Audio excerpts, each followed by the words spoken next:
बारिश के सीज़न में कई तरह की संक्रामक बीमारियों का खतरा बना रहता है। चूँकि अभी बरसात चल ही रहा है और कई तरह की संक्रामक बीमारियाँ जो लगातार अपना पैर पसार रही हैं, और बात करें तो सबसे ज़्यादा डायरिया का प्रकोप जो देखने को मिल रहा है।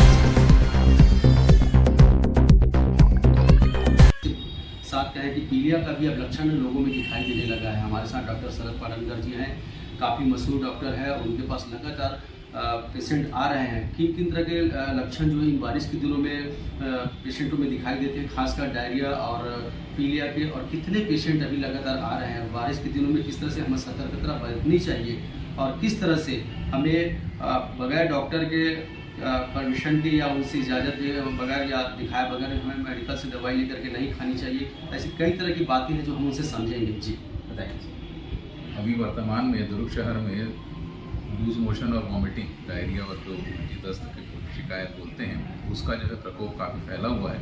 कुछ विशेष क्षेत्र हैं जैसे शंकर नगर हो गया, बुरला वगैरह, कोटिया रोड, उस क्षेत्रों में वहाँ पे जो स्लम एरियाज हैं वहाँ पे काफ़ी ज़्यादा मात्रा में वहाँ से पेशेंट आ रहे हैं। प्रतिदिन मेरे ही पास में जो है कम से कम 8 से 10 पेशेंट ऐसे रहते हैं जो उल्टी दस्त से संबंधित आते हैं। कुछ मरीज रहते हैं जो बहुत गंभीर हालत में रहते हैं, जिनको अस्पताल में भर्ती करने की आवश्यकता पड़ती है और उनको जो है वो ड्रिप वगैरह की आवश्यकता पड़ जाती है। कुछ अभी जो है पिछले 1 हफ्ते के भीतर में पीलिया के भी मरीज आना चालू हुए हैं, जिसमें भूख लगना कम हो जाता है, उल्टी चालू हो जाती है, कमजोरी लगने लगती है।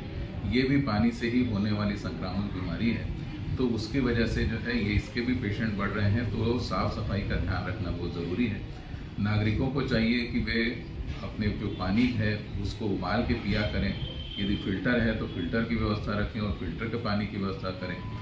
बाहर की जो खुले में जो सामान बिकते हैं उनसे जो है वो बचें। मैंने देखा आजकल यंग जनरेशन जो है वो घर में खाना कम खाती है और बाहर में जो ठेलों पे बिकने वाले पदार्थ रहते हैं उनकी तरफ ज़्यादा आकर्षित रहती है, और यंग जनरेशन में भी इस टाइप के पेशेंट जो है वो काफ़ी ज़्यादा आते हैं, जिनको लूज मोशन वॉमिटिंग होती है, या तो स्कूल में जाने वाले छात्र या कॉलेज में पढ़ने वाले छात्र, ये जो है वो उससे ज़्यादा सफ़र करते हैं। तो इसलिए उनको ध्यान रखना चाहिए कि इस मौसम में कम से कम वो बाहर की चीज़ें न खाएं, और खुले में जहाँ पे मक्खियाँ भिनभिना रही हों या साफ़ सफाई का ध्यान न रखा जहाँ पर हो, ऐसे स्थानों के खाद्य पदार्थों का सेवन करने से बचें।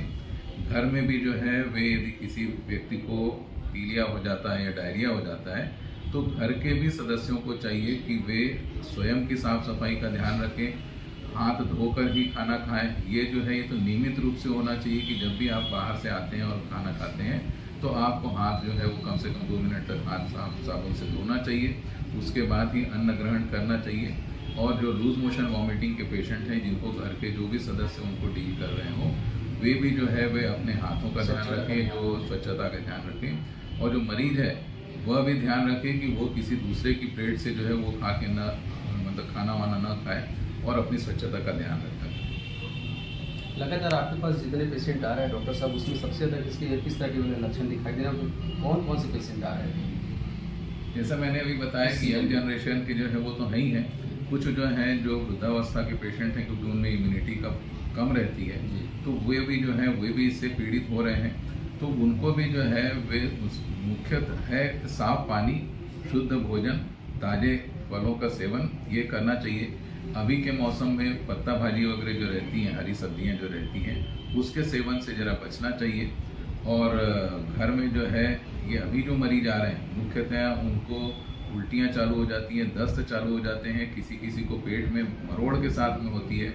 कुछ पेशेंट जो है दिन में 1 आध 2 पेशेंट ऐसे भी रहते हैं जो खूनी पेचिश के आ रहे हैं, लाल आँव या सफ़ेद आँव वाले पेशेंट आते हैं जो 10 बार 15 बार 20 बार वहाँ पे मोशन होती रहती है, और वे अनजाने में ही मेडिकल स्टोर्स में जाते हैं और मेडिकल स्टोर्स वाले को बोलते हैं कि मुझे दस्त नहीं साफ़ हो रहा है, दस्त की दवाई, पेट साफ़ करने की दवाई। और मेडिकल वाला भी जो है अनजाने में उसको पेट साफ करने की दवाई देता है, जबकि उसको ऑलरेडी 20-25 बार मोशन हो चुके रहते हैं, लेकिन वो समझ नहीं पाता है कि मोशन नहीं हो रहा है, मुझको आँव की शिकायत हो गई है, और उसके चक्कर में वो और परेशानी बढ़ाता है, और फिर हम लोगों के पास में आता है कि मैं 2 दिन से दवाई खा रहा हूँ और परेशानी बढ़ती जा रही है। तो उससे भी जो है उसको सावधान रहना चाहिए कि स्वयं ट्रीटमेंट ना करें, डॉक्टर के पास में तुरंत जाना चाहिए, क्योंकि कब किस समय शरीर में पानी की कमी हो जाए और पानी की कमी के साथ में उसकी वजह से यदि गुर्दों पे जोर पड़ने लगेगा तो गुर्दे खराब होने की परिस्थिति आ सकती है। तो एक छोटी सी बीमारी जो है वो किसी बड़ी बीमारी का रूप धारण कर सकती है। इसलिए मरीजों को चाहिए कि एक तो पानी उबला हुआ पिए, जैसे ही उल्टी दस्त का प्रकोप चालू होता है तो तुरंत नमक शक्कर का घोल बना के पिए, या आसपास कोई मितानिन रहती है तो उनके पास में ORS पाउडर जो है वो भरपूर मात्रा में उपलब्ध रहता है, वे उनसे ORS पाउडर लेके जो है वो चालू करें, ताकि शरीर में पानी की कमी जो है वो ना होने पाए, और पानी की कमी ना होगी तो उनके बीमारी जो है वो ज़्यादा गंभीर हालत में नहीं पहुँचेगी। डॉक्टर साहब, खासकर बरसात के दिनों की बात करें तो कौन कौन सी चीज़ों का खाने पीने में ध्यान रखना चाहिए? खाने पीने में तो हमेशा ताज़ा भोजन लेना चाहिए, बासी भोजन से बचना चाहिए, खुले में जो पदार्थ बिक रहे हैं उनको खाने से बचना चाहिए, और ज़्यादा गरिष्ठ भोजन ना करें। रात के समय में जो है हल्का भोजन किया जाना चाहिए, और पत्ता भाजी जैसे मैंने बताया, हरी सब्जियाँ, उनसे थोड़ा सा बचना चाहिए, क्योंकि उससे बारिश के दिनों में अक्सर कुछ न कुछ किस्म के कीटाणु उसमें पैदा होते हैं, तो उसको उनसे बचना चाहिए, और स्वच्छता का ध्यान रखा जाना चाहिए। स्वास्थ्य के प्रति एक मैसेज भी लोगों को दे ही दीजिए। स्वास्थ्य के प्रति मैं यही कहूँगा कि स्वस्थ रहिए, मस्त रहिए, और समाज को जो है हमेशा सुखी बना के रखिए, और दवाओं के ऊपर में खर्च कम रहे, अपने स्वास्थ्य के ऊपर में जो है ज़्यादा ध्यान दिए। ये तो डॉक्टर शरद पाटनकर जी, और काफ़ी मशहूर डॉक्टर हैं। उनके पास लगातार पेशेंटों की संख्या अभी फिलहाल आ ही रही है, क्योंकि बरसात का सीजन है और इन दिनों में जो है संक्रामक बीमारियों का भय बना रहता है। क्या क्या लक्षण रहते हैं, किस तरह के उपचार किया जाता है, और ख़ासकर खुले बाज़ारों में मेडिकल से अपने मनमर्जी से हम जिस तरह से दवाइयाँ ले करके खाते हैं, उनसे हम भय खाएँ और डॉक्टर के पास जाकर स्वतः अपना इलाज करवाएँ।